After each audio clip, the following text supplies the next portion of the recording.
Welcome to the original Woodchuck Cabinet Learning Series, Episode 2, Kitchen Design, Important Measurements. So in this video, I want to go over the important measurements you need to take in order to design your new kitchen. Let's get started. In this video, I want to go over as concisely as I can the first steps to take to measure for a new kitchen. The kitchen shown here will be used throughout as an example to help clarify the necessary steps to take in the drafting process. Even if you're using an architect's design, as I did here, you'll still need to get all the necessary field measurements to make the final design. I hope this video will help you with your particular cabinet project, especially kitchens. My system may not be perfect, but I think it'll help avoid costly mistakes when designing and building kitchen cabinets. Please stick it through to the end, and hopefully you'll get all the information you need to ensure that your project is a success. Thanks. So the center line of your sink window is a very key measurement in your entire kitchen design. So this is the same kitchen that you saw earlier, and the center line of the sink is the first thing that you should be concerned about. The way we talk about windows, this is what's called a rough opening. This is before the actual window goes in. So let's say this is a 3-foot window. That would mean that the window itself is probably going to be 35.5. They're usually a half an inch smaller than the rough opening. You want to make sure you know exactly where the center line of that window is going to be. And then once you have the size, you'll actually know how big of a window is going in that design. And that goes for any window. This one right now has an old frame in it. I'm pretty sure that got removed. So once you get that window size and you know the exact center line of that window, you can note that down for your drawings. There's a couple more measurements that will help when you go to put your plan on paper. That is, get the distance from the whatever wall you can to the center line of those windows. And once you have your window size, you'll know exactly where it's placed. So this one has the center line going from the corner to the center line of the sink window. And then if you know it in the field and you can get the center line from one window to the other. So the center line of this window to the center line of that window. And of course, the most important measurement, your floor to ceiling measurement. Take into account 5/8 drywall for the ceiling. Write down on your plan it's a rough floor, and find out if that floor is coming up being floated or it's getting a 3/4 inch floor, or how much that floor is going to come up after your cabinets go in, or is the floor going in before your cabinets. And then of course you have the measurement from here to this sill. Now if this is a rough opening, you might not know that yet, but you can get with whoever's responsible for that. How much distance do you have from there to the sill? Especially in this case, I had a bench seat. And over here, the sink cabinet needed a certain height for the splash. So those are some other measurements. You can take all the other measurements that you can possibly take, like maybe from this rough opening to this one, just to verify maybe this distance here in the corner, from the corner to the rough opening, even if it's only 1.5 inches, whatever that is. On the floor to ceiling measurement, you're going to want to take that measurement several places in the room just to verify that. In addition to those measurements, there's a couple more that I think you should know. And I might have mentioned it, but the wall to the jamb, so the corner there to the inside of this jamb. And the jamb is the frame going around the doorway there.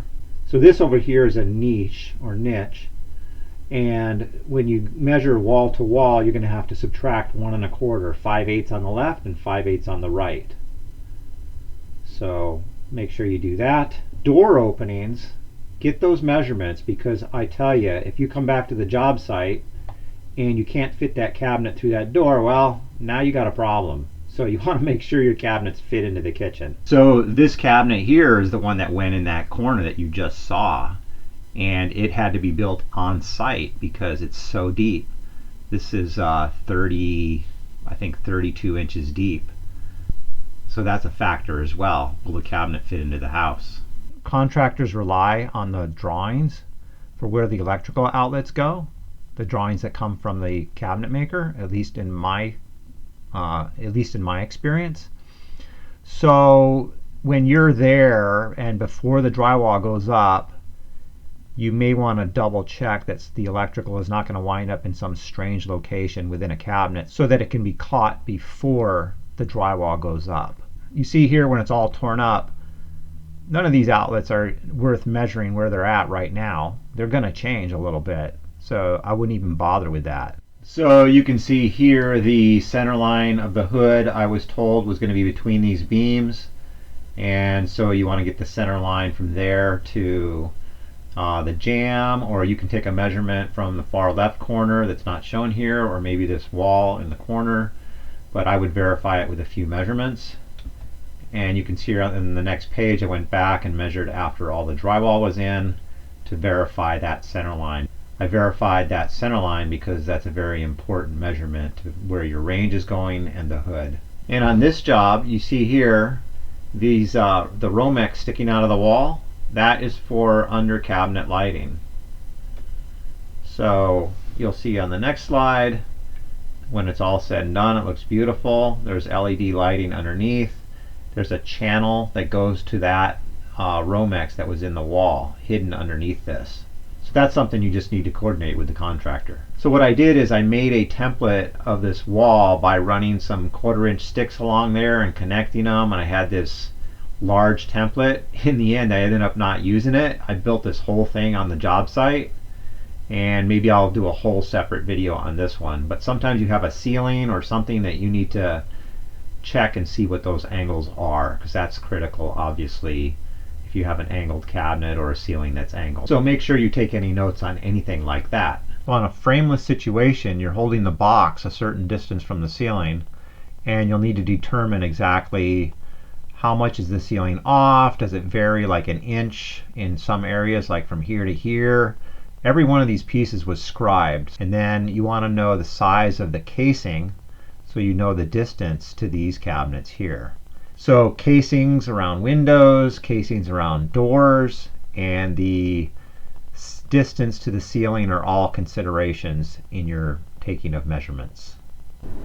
So regarding reveals, you have that distance from the window frame, whether there's a casing or not, from that edge to the edge of the cabinet. You almost always have a window above a sink or somewhere on the job, and you need to figure out how far do you want to go to that edge. They wanted about 10 inches here. I've gone as close as like 3 inches to even 1. This was wider for some reason, but I think it turned out great. And you can see there's another window over here. There was nothing really in the way there. And you can see now that the splash is in. You can see how that distance to that.